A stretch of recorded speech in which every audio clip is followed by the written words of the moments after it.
Hai, perkenalkan, nama saya Muhammad Rizky Ramadan, saya biasa dipanggil Abang, saya dari MRL 2019.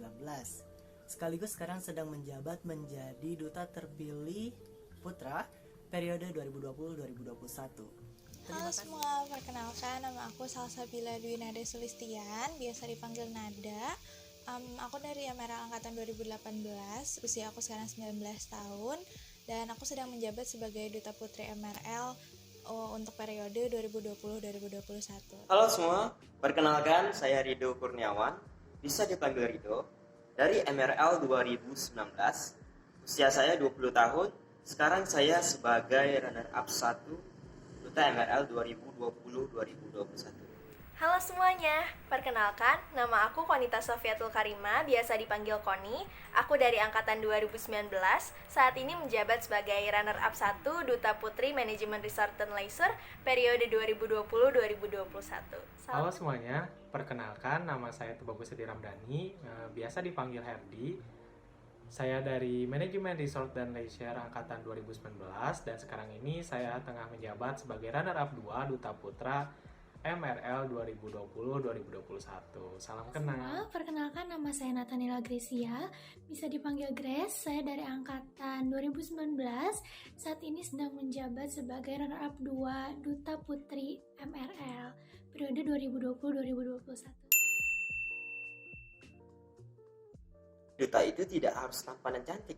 Bagaimana seorang duta dapat menjadi bagian terdepan dalam memperkenalkan atau menjadi representatif terhadap satu hal. Seorang duta itu merupakan seorang brand ambassador sebuah institusi gitu ya.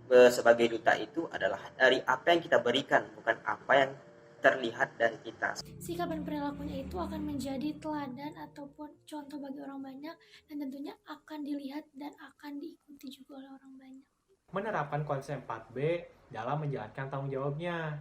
4B itu terdiri dari brain, brave, beauty, dan behavior agar dapat menjadi representatif yang baik. Attitude, manner, cara berpikir, berperilaku di masyarakat, bersosialisasi. Kalau ada tampan dan cantik itu adalah bonusnya. Tentu beda ya.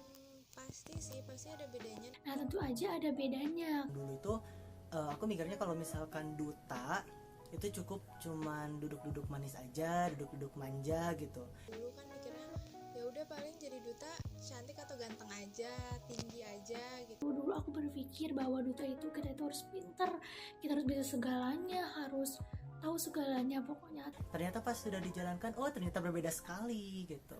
Kita juga punya tanggung jawab gitu. Sebagai duta kita harus kayak gimana sih sikapnya kayak gitu. Duta itu dia harus bisa jadi representatif dan punya spirit dari institusi atau organisasi yang dia wakilkan gitu. Jadi secara tidak langsung kita memang harus menjaga 4G itu untuk diri kita sendiri dan untuk menjaga nama baik MRL tentunya. Dia harus bisa memperlihatkan peran atau kontribusi nyatanya dia itu di masyarakat tuh kayak gimana, di lingkungan sekitarnya dia kayak gimana, dampak keberadaannya seorang duta untuk society-nya itu seperti apa. Tanggung jawabnya ternyata jauh lebih besar dari sekedar mengisi undangan, duduk manis kayak gitu. Seneng dan kaget di saat yang bersamaan sih. Seumur hidup juga baru kali ini menjadi duta gitu kan. Waktu hari pengumuman, aku nggak sampai yang harap-harap cemas nge-refresh terus untuk lihat pengumuman itu. Alhamdulillah gitu, bersyukur kepada Allah Subhanahu wa taala. Dan funny things-nya, aku baru tahu dari temen aku setelah dia ngucapin selamat lewat chat. Posisi ini membuat saya tuh lebih banyak belajar. Kita harus selalu memberikan contoh terbaik untuk teman-teman kita. Tentu aja ada ya, karena sedih banget gitu ya. Ada sih beberapa ya. Pemilihan duta kita dilakukan secara online. Harusnya kan biasanya itu pemilihan duta itu di panggung besar pakai gaun gitu ya, tapi sekarang nggak bisa. Proker-proker yang ada itu harus dilakukan secara online gitu ya.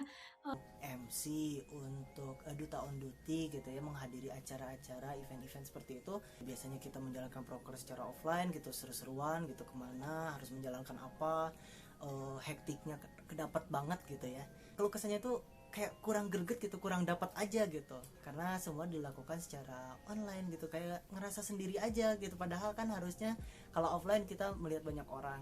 Ya gak apa-apa sih, karena pasti proker-proker online pun gak akan kalah serunya dengan proker-proker yang offline. Dulu kenapa mau jadi duta itu, Alasan kenapa saya ingin menjadi duta, aku orang yang cenderung agak takut untuk keluar dari zona nyaman. Aku terlalu nyaman sama zonanya aku. karena saya tidak ingin menyerah dengan kelemahan saya.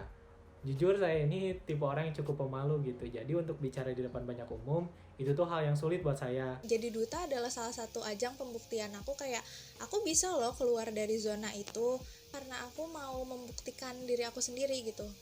Sebenarnya bukan untuk membuktikan ke orang lain, lebih ke diri aku sendiri aja gitu, menantang diri aku sendiri gitu.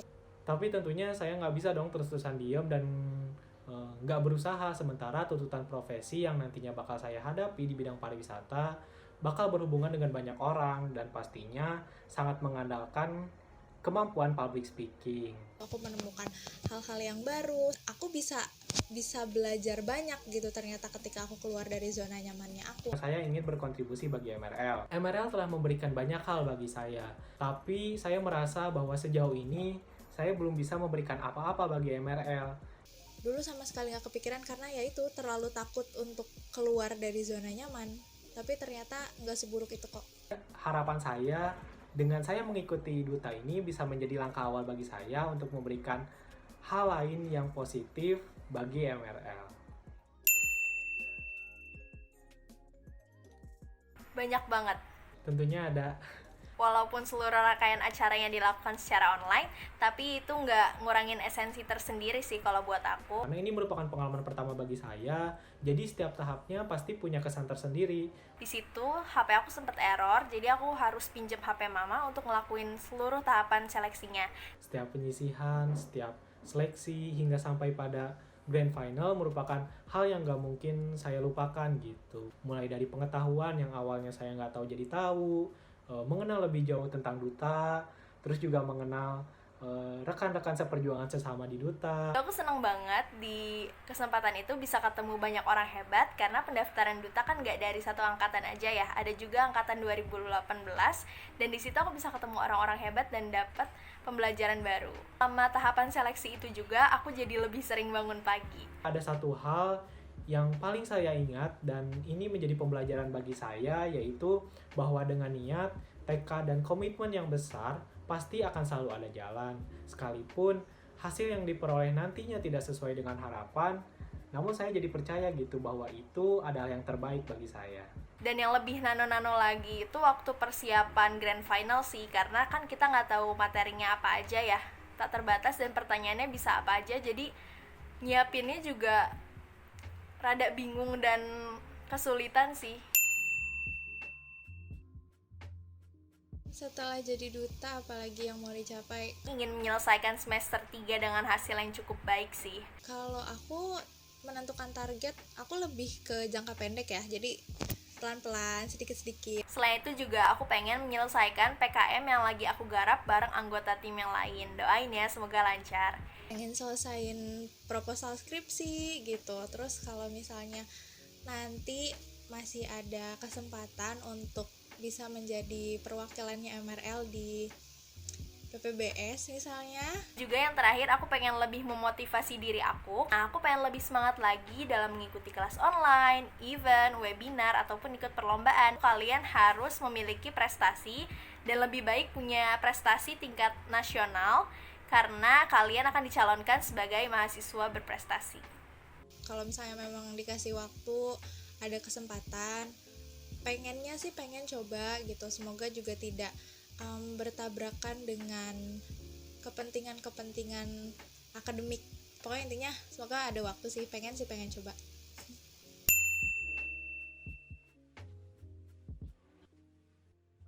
Tips untuk duta gitu ya. Tips untuk duta periode berikutnya. Saya punya yang saya spesialkan gitu, yaitu niat. Yang pertama, kamu harus tahu dulu duta itu apa, duta itu programnya bagaimana, duta itu nanti kerjanya kayak gimana ya gitu. Sebenarnya nggak ada tips spesial dari saya gitu untuk menjadi duta ini. Kalau dasarnya kita sudah benar, niatnya kita sudah benar, itu insya Allah kita pasti akan melangkah selalu di jalan yang benar. Yang kedua, kamu harus membulatkan tekad kamu nih bahwa kamu ingin menjadi duta. Kita harus tahu dulu kita nanti jadi duta itu pengen jadi apa.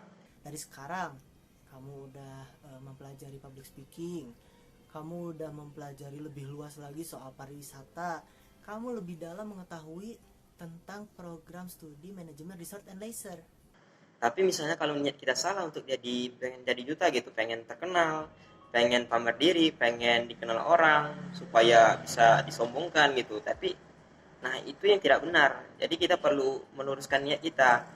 Yang ketiga, apapun nanti program kamu yang akan kamu jalankan, yang akan kamu rencanakan, atau apapun nanti halangan dan rintangannya, jangan lupa untuk selalu mengedepankan totalitas di atas formalitas. Dan sisanya itu adalah usaha dari teman-teman. Ya bagaimana teman-teman untuk berproses ketika nanti ingin menjadi duta seperti itu. Ketika kamu sudah mengedepankan totalitas, kamu akan mempunyai kualitas dan kamu akan bernilai di mata orang lain. Kita harus bisa aktualisasi diri, kita harus bisa menjadikan diri kita contoh untuk orang lain, bisa menginspirasi orang lain, dan bisa untuk lebih sarana untuk lebih belajar lagi. Ingat, kamu adalah representatif dari Prodi Manajemen Resort and Leisure. Begitu, pokoknya semangat terus.